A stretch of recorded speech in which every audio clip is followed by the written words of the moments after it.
वेङ्कटाद्रिसमं स्थानं ब्रह्माण्डे नास्ति किञ्चन वेङ्कटेशसमो देवो न भूतो न भविष्यति. ओं नमो वेङ्कटेशाय. திருமலா திருப்பதி தேவஸ்தானம் ஸ்ரீ வெங்கடேஸ்வரா பக்தி சேனல் இணைந்து வழங்கும் ஸ்ரீமத் பகவத்கீதை பாராயணத்திற்கு அனைவரையும் வரவேற்கிறோம். நம்முடைய சனாதன தர்மம் என்கிற இந்து மதத்தில் 4 வேதங்கள் உள்ளன. ருக்வேதம், யஜுர்வேதம், சாமவேதம், அதர்வண வேதம் என்று. 5வதாக ஒரு வேதம் சொல்லப்படுகிறது, பாரத பஞ்சமோ வேதா என்று.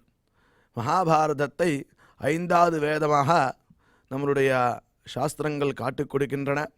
நம்முடைய வேதத்தில் சம்ஹிதா, பிராமணம், ஆரண்யகம், உபனிஷத் என்று 4 பாகங்கள் அதர் ஒவ்வொரு வேதங்களுக்கும் உள்ளுக்குள்ளே இருக்கின்றன. இந்த 5வது வேதமாக உள்ள மகாபாரதத்தினுடைய உபனிஷத் பாகமாக இந்த பகவத்கீதை சொல்லப்படுகிறது. அதனுடைய பெருமை பேசும் இடத்தில் பாரதாமிருத சர்வஸ்வ கீதாயா மதிதஸ்ய ச சாரமுத்ருத்ய கிருஷ்ணேன அர்ஜுனஸ்ய முகே ஹுதம் என்று சொல்லப்படுகிறது. மகாபாரதமாகிய அமுதக் கடலை கடைந்து அதிலிருந்து சாரமாகிய கீதையை எடுத்து அர்ஜுனனுக்கு பகவானாகிய கிருஷ்ணன் உபதேசம் செய்தான் என்று இதை அமிர்தத்துக்கு துல்லியமாக சொல்லப்படுகிறது. அப்பேற்பட்ட இந்த பகவத்கீதையினுடைய பாராயணத்தின் ஆரம்பத்தில் நாம் அனைவரும் குரு பிரார்த்தனை மற்றும் சங்கல்பத்துடன் நிகழ்ச்சியை துவங்கலாம்.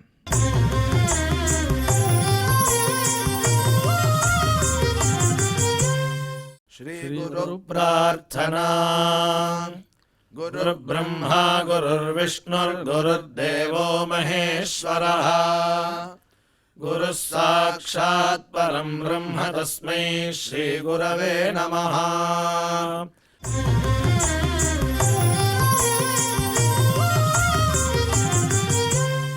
श्रीनिवास प्रार्थना. नमः क्षीराब्धिनाथाय वैकुण्ठाचलवासिने मुकुन्दाय नमो नित्यम् अनन्ताय नमो नमः.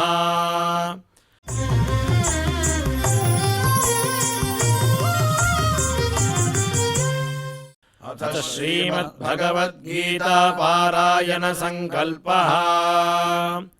श्रीमदादिवराह क्षेत्रे विराजमानस्य अखिलाण्डकोटिब्रह्माण्डनायकस्य श्रीपद्मावती जानेः भगवतः श्रीवेङ्कटेश्वरस्वामिनः दिव्यसन्निधौ जगद्गुरोः श्रीकृष्ण परमात्मनः अनुग्रहेण समस्त प्रपञ्चस्य विशेषतः भारतदेशस्य उत्तरोत्तर शुभ संपत्समृद्ध्यर्थं श्रीमद्भारतदेशगत तपस्विजन तपोबलवृद्धिद्वारा समस्तस्यापि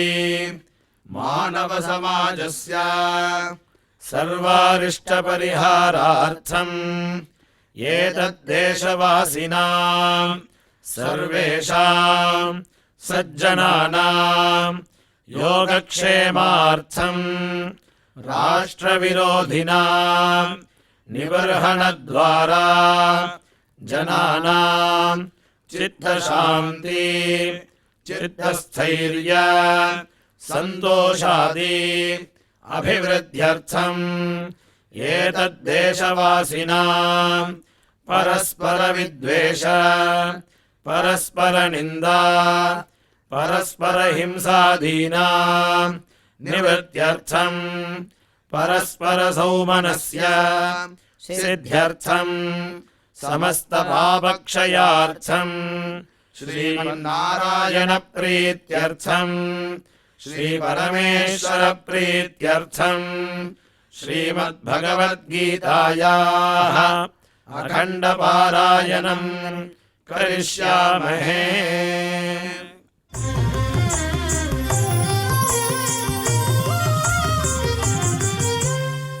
श्रीगीता प्रार्थना श्रीवत्साङ्गं महारस्कं वनमाला विराजितम् शङ्खचक्रगदं देवं कृष्णं वन्दे जगद्गुरुम्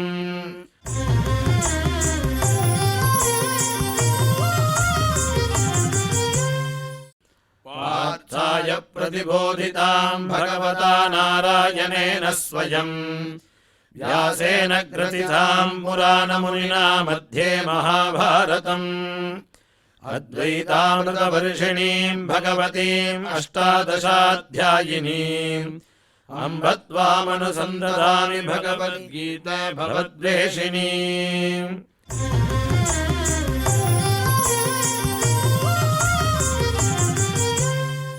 श्रीवेदव्यास प्रार्थना व्यासं वसिष्ठनप्तारं शक्तेः पौत्रमकल्मषम् पराशरात्मजं वन्दे सुखदातं तपोनिधिम् यत्र योगेश्वरः कृष्णो यत्र पार्थो धनुर्धरः तत्र श्रीर्विजयो भूतिर्ध्रुवानीतिर्मतिर्मम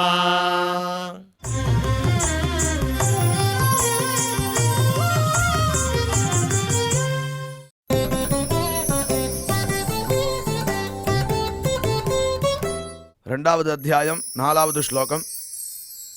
అర్జున ఉవాచ కథం భీష్మమహం సంఖ్యే ద్రోణం చ మధుసూదన ఇషుభిః ప్రతియోత్స్యామి పూజార్హా వరిసూదన. இப்பொழுது டாக்டர் ஊவே அனந்தபத்மநாபாச்சாரியார் அவர்கள் பகவத்கீதை ஸ்லோகங்களின் அர்த்தங்களை நமக்கு விவரிப்பார்.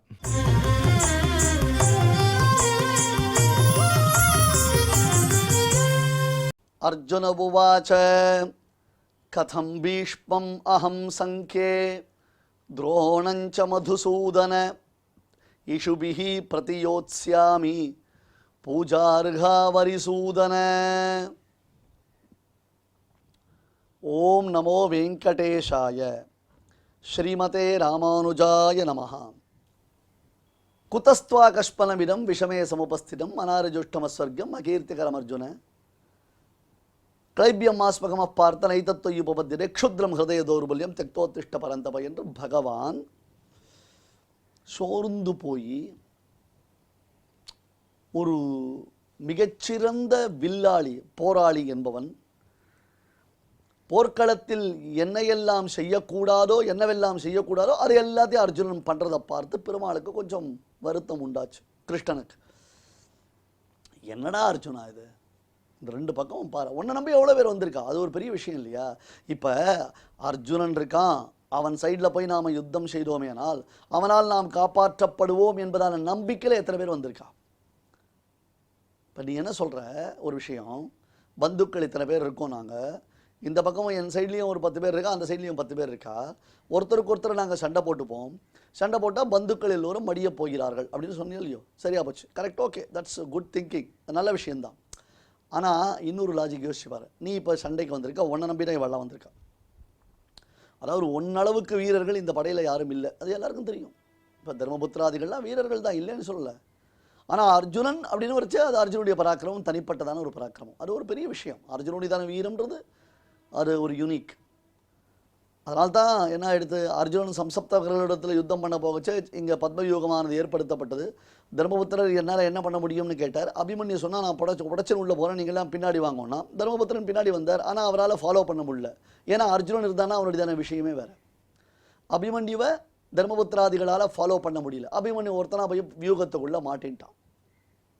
அர்ஜுனன் ஒருத்தன் அபிமன்யு ஒருத்தன் போய் வியூகத்துக்குள்ளே மாட்டின்ட்டான். இதே அர்ஜுனன் இருந்தான்னா உடைச்சிருப்பான். ஈவன் தர்மன் பீமன் இத்தனை பேர் இருந்தா அவளை அப்படியே பிளாக் பண்ணிட்டான். அதெல்லாம் முடிச்சுட்டு அவள் உள்ளே போகிறதுன்றது வேறு விஷயம், ஆனால் கம்ப்ளீட்லி பிளாக்டு. ஸோ அப்போ அர்ஜுனன் ஒருவன் தான் இந்த இடத்துல மெயின், அந்த வைட்டல் ரோல் அப்படின்னு சொல்கிறோம் இல்லையா, ஒரு ஹீரோயிஸ்டிக் இமேஜ் அப்படி சொல்கிறோம் இல்லையா, அந்த மாதிரி ஒரு வைட்டல் ரோலில் அர்ஜுனன் இருக்கச்சே. இங்கே பாரு, உன்னை நம்பி இவெல்லாம் வந்திருக்கா, நீ காப்பாற்ற வேண்டதான ஒரு பிலீஃபில் இருக்காவா, ஒரு நம்பிக்கையில் இருக்கா. இப்போ நீ பண்ண மாட்டேன்னு உட்காந்துடுற, ஏதோ உனக்கு ஒரு கருணை வந்துடுத்து, நான் சத்ருக்கள் எல்லாம் அடிக்க மாட்டேன், அவள் சத்ருக்களாக இருந்தால் பரவாயில்ல, அவள் என்னை அடித்தாலும் பரவாயில்லன்னு. உனக்கு வந்திருக்கிற ஞானம் எல்லாருக்கும் வரணும்னு அவசியம் என்ன? நம்மக்கிட்ட இருக்கிற ப்ராப்ளம் என்ன தெரியுமா? நான் அடிக்கடி ஒவ்வொரு விஷயமா சொல்கிறேன்ல. நான் இப்போ நீங்கள் நிறைய பேர் பகவத்கீதையை கேட்குறீங்க. இந்த பகவத்கீதை கேட்குறது உங்களுக்கு மனசில் ஒரு மிகப்பெரிய ஒரு மாற்றத்தை உண்டு பண்ணுவதற்கு ஒரு வாய்ப்பாக இருக்கலாம். ஸோ நீங்கள் அதிகமாக இந்த பகவத்கீதையில் இம்ப்ரெஸ் ஆகி அதை பற்றி கேட்டுட்டே இருக்குச்சே, உங்களுடைய மாற்றத்தை நீங்கள் உணர்கிறீர்கள்.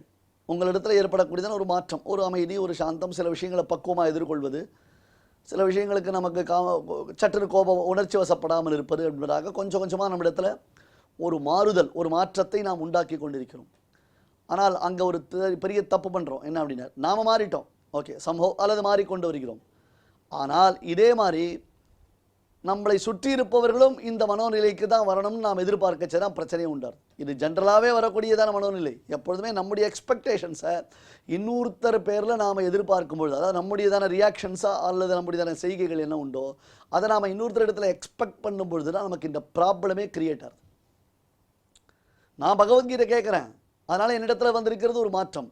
இப்போ என் கூட இருக்கார் பாருங்க, என்னுடைய பிள்ளையோ, என்னுடைய கணவனோ, என்னுடைய மனைவியோ, அல்லது என்னுடைய தந்தையோ, என்னுடைய அம்மாவோ, என்னுடைய தங்கையோ, யாரோ ஒருத்தர் வீட்டில் வச்சுக்கோங்க, அவர்களுக்கு இந்த பகவத்கீதையை பற்றி தெரியாது, அவர்கள் அதில் ருச்சியும் கிடையாது. நம்ம அவளை கம்பல் பண்ணவும் முடியாது. நீ உட்காந்து பாரு தான், ஒரு தடவை சொல்லலாம், 2 தடவை பார்க்கலாம். ஒரு சினிமானா உடனே எல்லாரும் ஒரு தடவை சொன்னோடனே ஆஹா அப்படியே அந்த சினிமாவில் என்ன இருக்குன்னு உட்காந்து பார்ப்பான். பட் வேற இந்த பகவத்கீதையை கேள, இதில் நிறைய மெசேஜஸ் வருது, டெய்லி ஒரு நாளைக்கு ஒரு விதமான நல்ல விஷயங்கள் நாம் யோசிக்கிற மாதிரி வருது அப்படின்னு சொல்லி பார்த்தா கூட அவளால் அதை அக்செப்ட் பண்ணிக்க முடியாது. நாமளே இத்தனை ஜென்மா கழிச்சு இன்றைக்கி தான் உட்காந்து பகவத்கீதையை கேட்குற அளவுக்கு பக்குவப்பட்டிருக்கோம்னா அவளுக்கு இன்னும் எவ்வளோ காலம் ஏற்படும்னு நமக்கு பக்குவம் வரணுமோ இல்லையோ. அப்போ நான் விஷயம் தெரிஞ்சு விட்டேன், எனக்கு இது புரிய ஆரம்பிச்சு கொடுத்து, அப்போ என்னிடத்துல ஒரு மாற்றம் உண்டாயிருக்கு, அப்போ நீயே மாறு அப்படின்னு நம்ம கம்பல் பண்ண முடியாது. அந்த கம்பல்ஷன் தான் பிரச்சனை. அவர்கள் மாறணும்னு எதிர்பார்க்கறதுல தப்பு இல்லை, ஆனால் அவர்களை ஒரே நாளில் மெடிக்கல் மிராக்கல் மாதிரி ஒரே நாள் டபக்குனவா மாறிடணும் அப்படின்னு எதிர்பார்க்கறது ஒரு மோசமான விளைவுகளை ஏற்படுத்தும். இந்த ஒரு விஷயத்தை புரிஞ்சுக்காமல் நிறைய பேர் என்ன பண்ணுறான்னா சிக்கலாக்கிறான் பிரச்சனைகளை. ஆகையால் அர்ஜுனா, நீ மாறிட்ட, எனக்கு யுத்தம் வேண்டாம், சத்ருக்கள் என்னை அடித்தா கூட நான் தாங்கிக்கிறேன், இன்ஃபேக்ட் அவள் அடிச்சுட்டு என்னை கொண்டுட்டா கூட பரவாயில்ல அப்படின்ற ரைட்டு. இப்போ அவள் கொல்றவா உன்னை மட்டும் கொல்லுவா, உன்னை சுற்றி 10 பேர் வந்திருக்காள் இல்லையோ, இப்போ அவளுக்கும் இவர்கள் உறவுகள் தானே. இப்போ அவள் அத்தனை பேர் இவாளை நோட் பண்ணி வச்சுருக்கா. ஏன்டா நீங்கள்லாம் என்னை எதிர்த்தா சண்டை போட வரீங்க, இந்த அர்ஜுனன் வருவான் அவனுடைய தானே சப்போர்ட்டில் தானே நீங்கள் ஆடினீங்க, இந்த அர்ஜுனன் வருவான் அவனுடைய சப்போர்ட்டில் தானே நீங்கள் ஆடினீங்க, அவன் உங்களை காப்பாற்றுவான் தானே உங்களுக்கு தெரிய வந்துடு. இப்போ அர்ஜுனனை காப்பாற்றுறதுக்கே ஆள் கிடையாது, அவனே விழுந்து கிடக்கிறான். இவன் அவனை அடிச்சுட்டாலே, அவன் தான் சண்டை போட மாட்டேன்ட்டானே, அவனை காப்பாற்றுறதுக்கே முடியல அவனால்.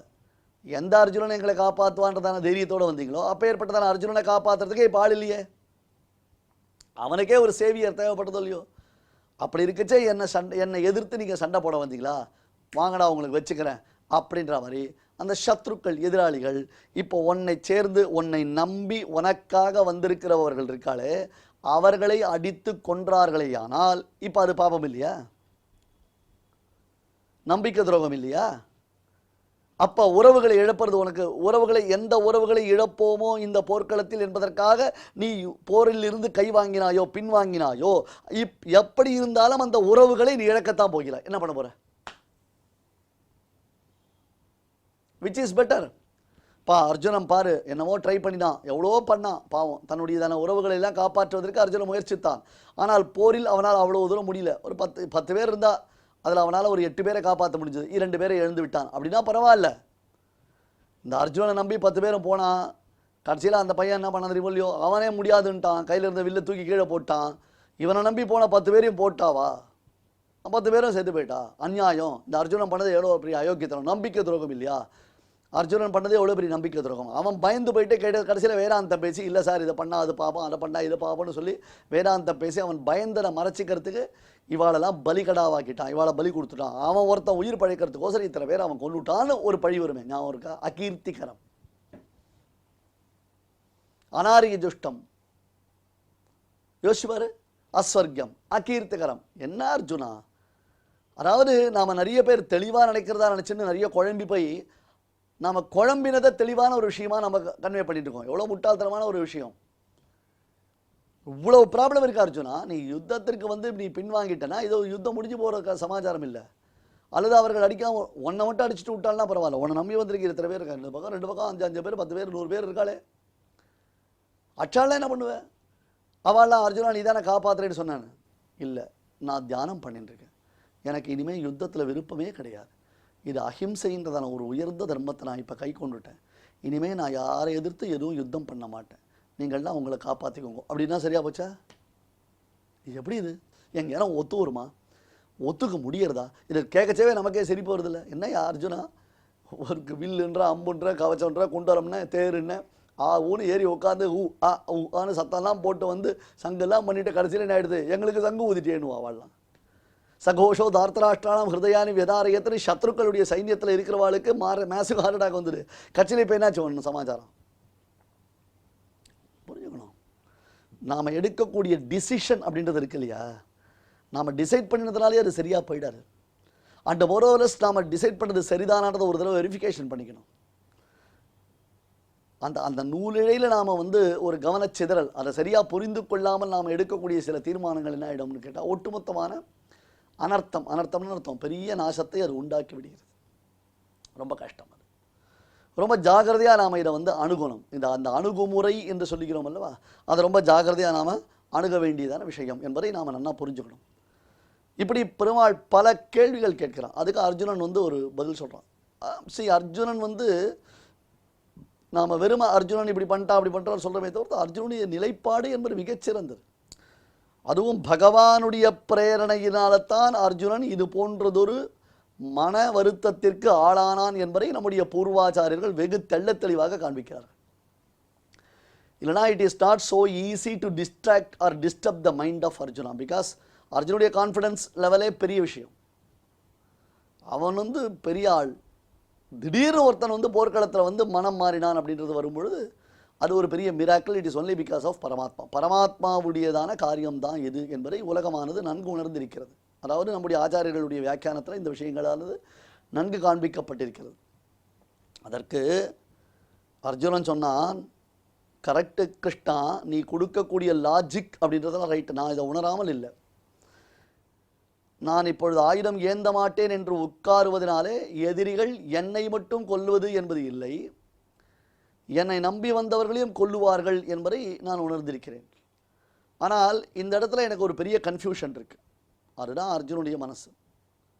இப்படித்தான் நாம் இன்னொருத்தருடைய சப்போர்ட், நமக்கு நல்ல வழிகாட்டியாக இருக்கக்கூடியவருடைய ஒரு சப்போர்ட் இருக்கு பாருங்க, அவளுடையதான ஒரு வழிகாட்டுதல், அதை வைத்துக்கொண்டு தான் எந்த காரியத்தை செய்ய வேண்டும் என்பதான ஒரு நியதி, ஒரு ஒரு ஒரு தாட் ப்ராசஸ், ஒரு பிரின்சிபிள் இங்கே காண்பிக்கப்படுகிறது. கிருஷ்ணா, இப்போ கொலை பாதகம் என்பது மிகப்பெரிய கொடியது என்பதை நான் உணர்ந்திருக்கிறேன். என்னை நம்பி வந்திருக்கக்கூடிய உறவுகளை கைவிடுதல் என்பதும் எனக்கு பெரிய பாபத்தை அளிக்கக்கூடியது. சரி, இவர்களை கைவிடக்கூடாது, இவர்களை காப்பாற்றணும், அதற்காக நாம் போரை விடக்கூடாது, போரை செய்ய வேண்டும் என்பதாக நான் போரில் முனைப்பு காட்டத் தொடங்கினாலேயே எனக்கு மற்றொரு பெரிய பயம் வருத்தம் உண்டாகிறது. என்ன அப்படி கேட்டால், எதிர் இருக்கிறது யாரு? எங்கள் மகாச்சாரியரான பீஷ்மர், ஞான சூரியன், பீஷ்மர் முதலான ஞானாதிகர் என்று புகழப்படும் பெருமை பெற்றவர். கிருஷ்ணா ஒன் பக்தர், மிகச்சிறந்த பக்தர். பீஷ்மர் வந்து இந்த மகாபாரதத்தை 2 கேரக்டரை நீங்கள் நல்லா நினச்சிக்கணும். நான் அடிக்கடி என்னுடைய உபன்யாசங்கள் சொல்கிற விஷயம், உலகத்தில் வேறு யாருக்கும் கிடைக்காத பாக்கியம் 2 பேர் கிடைச்சது. என்னது அப்படின்னு கேட்டால், பீஷ்மர் மரணமடையும் தருவாயில், அதாவது பீஷ்மர் உயிரை இந்த உலகத்தை விடுக்கும் தருவாயில், இந்த தேகத்தை விடுக்கும் தருவாயில் கிருஷ்ணன் பீஷ்மருக்கு எதிர நின்று பீஷ்மருக்கு காட்சி கொடுத்தான். அந்த பீஷ்மர் அந்த கிருஷ்ணன் நினச்சிருந்தார், கிருஷ்ணன் அந்த பீஷ்மருக்கு எதிர போய் நின்று அவருக்கு அனுகிரகம் பண்ணான். அதே மாதிரி அந்த கிருஷ்ணன் தன்னுடைய அவதாரத்தை முடித்துக்கொண்டு, கிருஷ்ணாவதாரத்தை முடித்துக்கொண்டு தன்னடிச்சோரிக்கு எழுந்தெழுவது, அதாவது வைகுண்டத்திற்கு செல்லும் பொழுது மகாத்மாவான விதுரனை கிருஷ்ணன் நினைத்து கொண்டே சென்றான். அவ்வளோ பெரிய பாக்கியம் பாருங்க. மகாத்மாவான விதுரன், அந்த விதுரனை கிருஷ்ணன் நினைத்து கொண்டே சென்றான். பீஷ்மர் கிருஷ்ணனை நினைத்து கொண்டு உயிரை விட்டார், கிருஷ்ணன் அவருக்கு எதிரே சேவை சாதித்தான். கிருஷ்ணன் தன்னுடைய தேகத்தை விடுத்து பரமவதத்திற்கு மறுபடியும் சென்ற பொழுது அப்பொழுது மகாத்மாவான விதுரனை நினைத்து கொண்டே கிருஷ்ணன் சென்றான் என்று மகாபாரதத்தில் ஒரு மிகச்சிறந்த ஒரு நிகழ்ச்சியான ஒரு சம்பவமானது சொல்லப்படுகிறது. ரொம்ப பெரிய விஷயம் இது. ஆகையால் இப்போ என்ன பார்க்கணும் நம்ம, கிருஷ்ணா நீ சொல்கிற லாஜிக் ரைட்டு, ஆனால் ப்ராக்டிக்கலி எனக்கு சில ப்ராப்ளம்ஸ் வந்து. கதம் பீஷ்மம் அகம் சங்கே துரோணஞ்ச மதுசூதன இஷுபிஹி பிரதியோத்ஸ்யாமி பூஜார்ஹௌ அரிசூதன. கிருஷ்ணா உனக்கு அரிசூதனன் பேர். அரிசூதன் அர்த்தம், மதுசூதன் அரிசூதன் அர்த்தம் சத்ருக்களை அழிப்பவன் என்பதாகத்தான் பேர், எதிரிகளை அழிப்பவன் பேர். எனக்கு துரியோதனன் முதலானவர்களை எதிரி அப்படின்னு வச்சுப்போம், துரியோதனாதிகள் எதிரி அப்படின்னு வச்சுப்போம். ஆனால் பீஷ்மத்ரோணர் முதலானவர்கள் எனக்கு எதிரிகள் இல்லையே. யோசிச்சுப்பார், அவர்கள் எதிர் அணியில் இருக்கலாம், நல்லா கவனிக்கலாம், அவர்கள் எதிர் அணியில் இருக்கலாம், ஆனால் அவர்கள் எனக்கு எதிரி இல்லை. ஆனால் நான் எதிரியை நெருங்க வேண்டும், எதிரியை வெற்றி கொள்ள வேண்டும் என்றால் எதிர் அணியில் இருக்கக்கூடிய இவர்களை வென்றால்தான் அந்த எதிரியை நெருங்க முடியும். ஏன்னா அந்த பீஷ்மத்ரோணர்கள் என்ன பண்றா, இப்ப எதிரிகளான துரியோதனன் முதலானவர்களுக்கு இவர்கள் ரட்சகர்களாக காப்பார்களாக இருக்கிறார்கள். அப்ப என்ன பண்ணணும், முதல்ல இவர்களை அடித்தால் தான் அவர்களை நெருங்க முடியும். சரிதானே சுவாமி? கிருஷ்ணா ஒரு விஷயம் தெரிஞ்சுக்கோ, நீ கூட சத்ருக்களை தான் அடித்திருக்கிறாய். இந்த மாதிரி மகான்களை அடிச்சிருப்பியா? எங்கேயாவது ஒரு நாள் மகான் அடிச்சிருக்கேன்றதாக எங்கன்னா ஒரு வார்த்தை சொல்ல முடியுமா? இன்னொரு விஷயம், ஆச்சாரியன் பெரியோர்கள் அவர்களுக்கெல்லாம் நாம் என்ன பண்ணுவோம், இப்போ நம்ம வீட்டில் ஒருத்தர், நம்ம இல்லத்தில் ஒரு பெரியவர் இருக்கார். அந்த பெரியவரை நாம் தினந்தோறும் சேவிக்கணும், அவர்களுடையதான அனுகிரகம் அவர்களுடைய ஆசீர்வாதத்தை பெறணும். அல்லது நாள் கிழமை நல்ல நாட்கள் நல்ல சமயங்கள் வந்ததுன்னா அந்த பெரியோர்களை விழுந்து சேவித்து அவர்களுடைய ஆசீர்வாதத்தை நாம் பெறுகிறோம். அடுத்தது என்ன பண்ணுவோம், பாத பூஜை பண்ணுவோம் இல்லையா? அந்த பாதத்தை நல்ல நன்னீர் பன்னீர் இட்டு அந்த பாதத்தை நன்கு அலம்பி அதில் புஷ்பம் சந்தனம் முதலியவற்றையெல்லாம் தூவி அவர்களுக்கு மேனியில் நல்ல புஷ்பங்களை எல்லாம் தூவி சந்தனங்களை எல்லாம் சமர்ப்பித்து அவர்களை புஷ்பங்களினாலேயும் நல்ல வஸ்துக்களினாலேயும் அவர்களை பூஜிப்போம். இப்படி இருக்கக்கூடிய பெரியோர்களை, பூஜிக்க வேண்டிய பெரியோர்களை, அன்பினால் பூஜிக்க வேண்டிய பெரியோர்களை அம்பினால் அடித்து வீழ்த்துவது என்பது என்ன விதத்தில் நியாயம்? இஷுபிஹி பிரதியோத்ஸ்யாமி பூஜார்ஹௌ அரிசூதன. எல்லா விதத்திலும் பூவுக்கும் பூசணைக்கும் உகந்தவர்களாய் இருக்கக்கூடிய பெரியோர்களை நன்கு பூஜிப்பதை விடுத்து ஒரு சில காரணத்தினால அவர்களை பூஜிக்காமல் கூட இருக்கலாம், தப்பே கிடையாது.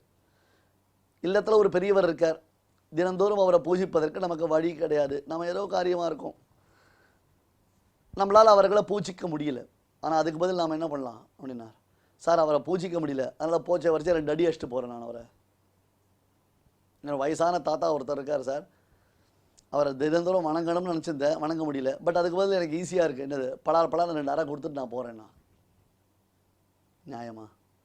அதாவது பூஜிக்காமல் இருப்பது என்பது ஒரு தவறு, பரவாயில்ல, அட்லீஸ்ட் பூஜிக்காமல் இருக்கலாம் பரவாயில்ல. ஆனால் அவர்களை அன்பினால் வழிபட வேண்டிய அவர்களை கூரான அம்பினால் அடித்து வீழ்த்துவது என்ன விதத்தில் தர்ம நியாயம்? அழகான கேள்வி இது. இந்த அர்ஜுனனுடையதான மைண்டு செட்டப் இருக்கு இல்லையா, அது எல்லாம் நம்முடையதான எண்ணங்களுடைய பிரதிபலிப்பு. நம்ம நல்லா அழகாக புரிஞ்சுக்கணும். நம்ம கதம் பீஷ்மம் துரோணம் ச சங்கே மதுசூதன இஷுபிஹி பிரதியோத்ஸ்யாமி. எதிரணியில் இருக்கும் காரணத்தினாலேயே அவர்கள் எதிரிகளாகி விட முடியாது. ஆனால் எதிரியை நான் நெருங்க வேண்டும், எதிரியை நான் வீழ்த்த வேண்டும் என்றால் இவர்களை வீழ்த்திவிட்டுத்தான் எதிரியை நான் நெருங்க முடியும். இவர்களை வீழ்த்த வேண்டும் என்பது என்னுடைய நோக்கம் இல்லை. கிருஷ்ணானி என்ன ஒரு கேள்வி கேட்ட என்ன பார்த்து, உன்னை நம்பி 10 பேர் வந்திருக்காளே, அவளை கைவிடுறியே, அவளை கைவிடுறது தர்மமா நியாயமா? நீ கைவிடுவதனால என்ன ஆகுது, இவாளுக்கு பெரிய ஆபத்து ஏற்படுகிறது என்று சொன்னாய். நான் அதை உணர்ந்திருக்கிறேன், அதை நன்கு புரிந்து கொண்டிருக்கிறேன். ஆனால் எனக்குள்ளே இருக்கக்கூடிய பெரிய சங்கடம் என்ன, நம்பி வந்த இவர்களை கைவிட்டு எதுவும் நடக்காத மாதிரி இருப்பது சரிதானா, அல்லது நம்பி வந்திருக்கக்கூடிய இவர்களை காப்பாற்றுவதற்காக நம்மை நம்பி நமக்கு உயர்ந்த வித்தைகளை சொல்லிக் கொடுத்து நம்மை பூர்ணமாக ஆசீர்வாதம் செய்திருக்கக்கூடிய குருநாதர் மற்றும் இந்த குருகுலத்திற்கே பெரியவரான பீஷ்மர் இவர்களை அடித்து வீழ்த்துவதா? பெரிய கன்ஃபியூஷன் அது. இப்போ 2-3 பாபம் இருக்கு வரிசையா. பாபம் எதை பண்ணாலும் பாபம்தான். இவர்களை கை விட்டாலும் பாபம்தான். நான் போரே செய்யாமல் விட்டேன் அப்படின்னாலும் பாபம்தான்.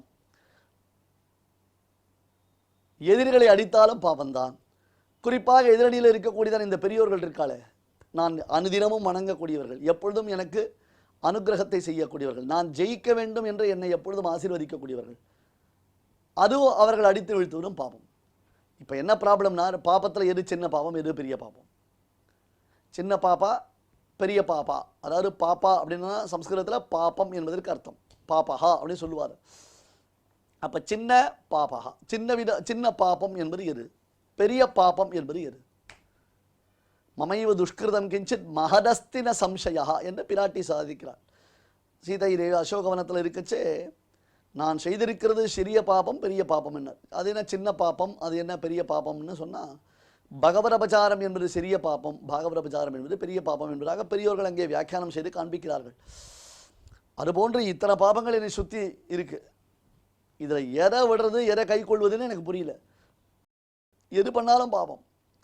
நான் ஒரு விஷயத்தை புரிஞ்சுட்டு இருக்கேன், என்ன ஒட்டுமொத்தமாக யுத்தம் நிறுத்திட்டேன்னு சொன்னால் எனக்கு பெரியதான பாபங்கள் எதுவும் வராதுன்னு நினச்சிட்டு இருக்கேன். அல்லது இதில் ஏதாவது ஒன்றை தேர்ந்தெடுத்து செய்தேனேயானால் பெரிய பாபம் என்பது ஏற்படாமல் சிறிய பாபம் என்பது ஏற்படுமா தெரியல.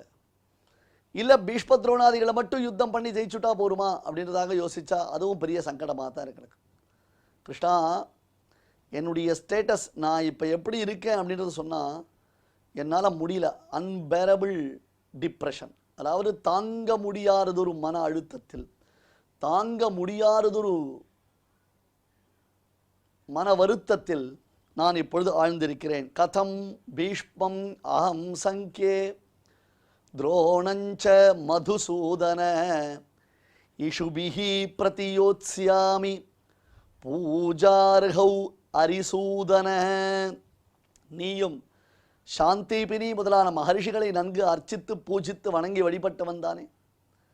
அந்த சாந்திபினி என்னும் மகர்ஷிக்கு பிரியத்தை செய்வதற்காக பஞ்சனன் முதலான அசுரர்களை அழித்தவன் தானே நீ.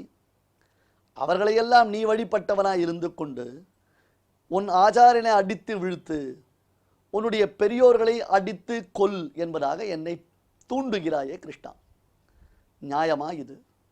நீ அரிசூதனன் தானே தவிர்த்து பந்துசூதனன் இல்லையே. பந்துசூதனன் அர்த்தம் பந்துக்களை எல்லாம் அழிப்பவன், உறவுகளை அழிப்பவன் இல்லையே. ஆச்சாரிய சூதனன் இல்லையே, ஆச்சாரியனை அழிப்பவன் இல்லையே. ஆகையினால கிருஷ்ணா, நான் எவ்வளவு அழுத்தத்தில் இருக்கேன், எவ்வளவு கஷ்டத்தில் இருக்கேன்றதை நீ புரிந்து கொள்ள முடியவில்லையா? சரி, இப்படி அவர்களை கொல்லவில்லை என்றால் என்ன ஆகும் உனக்கு அப்படின்னு கேட்குறியா? நான் அப்படி யோசித்து பார்த்தேன்னா, அவர்களை கொல்லும் பாவத்தை காட்டிலும் மற்றொரு பாவத்தை நான் ஏற்பது எனக்கு பெருமை அளிக்கக்கூடியதாக இருக்குது. அந்த பாவம் பரவாயில்ல, அது சின்ன பாபமாக இருக்குது, அதனால் அந்த பாபத்தை நான் செய்வதற்கு தயாராக இருக்கிறேன் என்று அர்ஜுனன் பதில் சொல்ல போகிறான். அதை அடுத்த ஸ்லோகத்தினால நம்ம பார்க்கலாம். ஓம் நமோ வெங்கடேஷாய. இதுவரை சொன்ன ஸ்லோகங்களின் அர்த்தங்களை நாம் புரிந்து கொண்டோமல்லவா? அதை பிரதிதினம் பிரதிக்ஷணம் அனுசந்தானம் செய்வோம். அர்ஜுன உவாச அர்ஜுன உவாச கதம் பீஷ்மமஹம் சங்கே கதம் பீஷ்மமஹம் சங்கே துரோணம் ச மதுசூதன துரோணம் ச மதுசூதன யுஷுபிः பிரதியோத்ஸ்யாமி இஷுபிः பிரதியோத்ஸ்யாமி பூஜார்ஹா வரிசூதன. பூஜார்ஹா வரிசூதன. இப்பொழுது நாம் அனைவரும் இந்த ஸ்லோகங்களை பாராயணம் செய்வோமா? அர்ஜுன உவாச கதம் பீஷ்மமஹம் சங்கே துரோணம் ச மதுசூதன இஷுபிः பிரதியோத்ஸ்யாமி பூஜார்ஹா வரிசூதன. தெய்வத்தை ஆராதிக்கும் உன்னதமான வழிகளில் ஒன்றாக இருப்பது நாம சங்கீர்த்தனம். எத்தனையோ ஆச்சாரியர்கள், மகான்கள், ஆஸ்தீக அன்பர்கள் தெய்வத்தை பாடல்களால் ஆராதித்து மோட்ச சாம்ராஜ்யத்தை அடைந்துள்ளனர். அவ்வழிகள்